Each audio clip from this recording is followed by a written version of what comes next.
Good afternoon, everyone. I will be giving a speech on Gueve, which is a Caribbean festival that takes place in New York City, specifically in Brooklyn.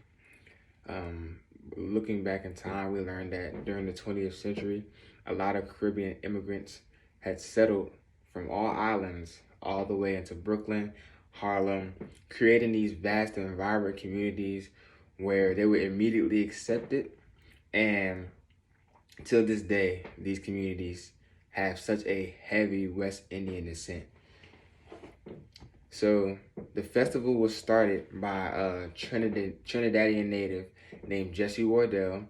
He started the carnival as like hosting an annual extravagant costume party inside spaces like the Savoy or Audubon ballrooms, which are in Harlem. The celebrations were modeled after a carnival, a worldwide event typically held in the winter before Ash Wednesday.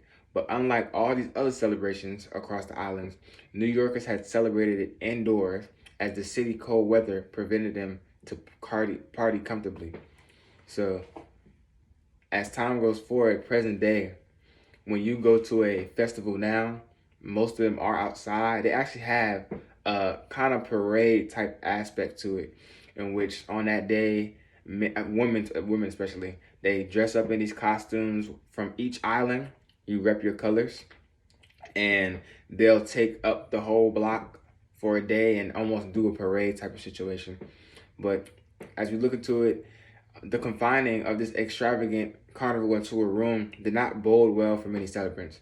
So Wardell decided to move the celebration outside, and she organized a street festival on Labor Day that ran along Lenox Avenue. So this is one of the festivals that took place in Harlem. Lenox Avenue is a very, very long avenue. It stretches throughout all the way, I want to say, from 145th Street to about 110th Street. So it takes up many, many blocks. Moving forward, it says the first carnival in the street parade in New York City occurred in September 1st, 1947, and grew larger each year. After a string of violent incidents in the city that provoked carnivals to permit in 1964, 5 years later, Carlos Lezama established a committee which later became the West Indian American Day Carnival Association. Lezama and the association were able to gain approval for the parade on the Eastern Parkway in Crown Heights, running along the same route used recently.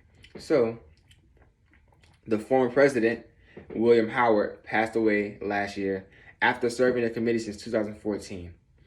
The bill's leadership and guidance were indispensable in both of these true Brooklyn institutions, as his role had strengthened the welfare and the unity of the borough's diverse of the African/Caribbean communities.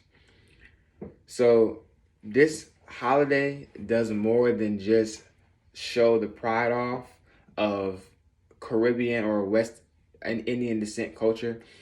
It's actually showing history and how, although blacks and West Indians are related through culture, through descent, we do have two different cultures, but it's almost like bridging that gap.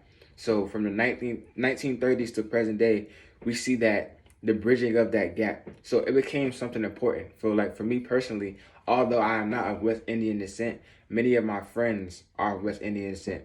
So I have attended a Goive before, and the culture and the people there are immediately accepting, even if you do not have a flag that is with an island. It's a loving and nurturing experience, and it just gives you an idea of how, even though they came from their own home, and they some still do visit their own home, this is a home for them in itself, and it's became a place of almost, I want to say, refugee, where we have these, my friends are the lineage of their parents that came from these countries and are now doing better for themselves. So it's important to have festivals like these. These festivals keep people and keep cultures intact when they are taken away from their homeland. It's immensely important.